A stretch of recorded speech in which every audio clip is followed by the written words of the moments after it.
2, 1.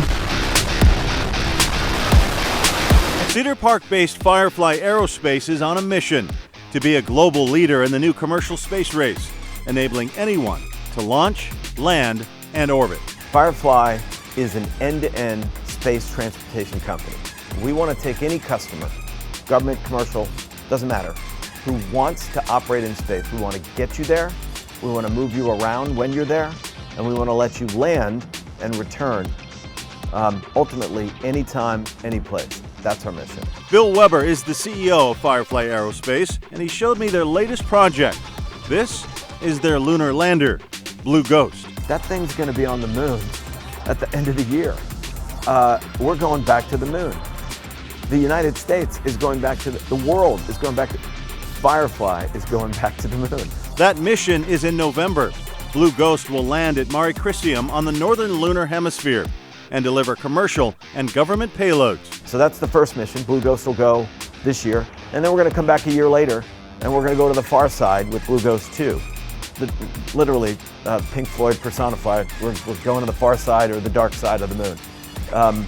Terribly exciting mission for us. No human has ever been where Blue Ghost is going to go, and Firefly was picked to do it. And that alone, if you stop and think about that, that's pretty cool. That awe and excitement rumbles through Firefly almost as loudly as its rocket engines being tested in Briggs, Texas, about 40 minutes north of its headquarters.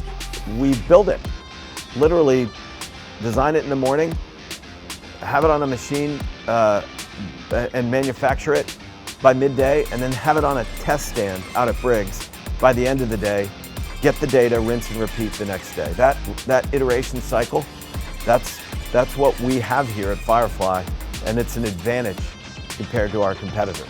Firefly's other advantage in this new space race? Unique carbon composites. The structures that we build, very light, very flexible, extremely strong, and we've figured out how to do that at scale where our competitors have not. And propulsion, what we do and the way that we build engines, we utilize what's called tap-off cycle technology. In short, it's an extremely efficient and scalable means of producing fire that creates a ton of thrust, and we can scale it. Firefly's engines are also very similar, allowing engineers to pivot quickly and at lower costs when it comes to tweaking structures and propulsion. You look at the Blue Ghost lunar lander behind us. It has some of the same components that our Alpha rocket, which flies, and that Elytra, our orbiting spacecraft, we reuse as much as we can across all of our product lines, using carbon composites and propulsion. That's what we do special relative to the market. So Firefly is one of the front runners when it comes to the modern moonshot and the race to space. But literally this year is going to launch 4 times, a rocket 4 times, going to put a lunar lander down on the surface of the moon, going to put an orbiting spacecraft in orbit, and also going to build a larger rocket and deliver that to our partner Northrop Grumman first part of next year. Thank you for watching. Please hit the subscribe button and get the latest news by downloading the CBS Austin News app.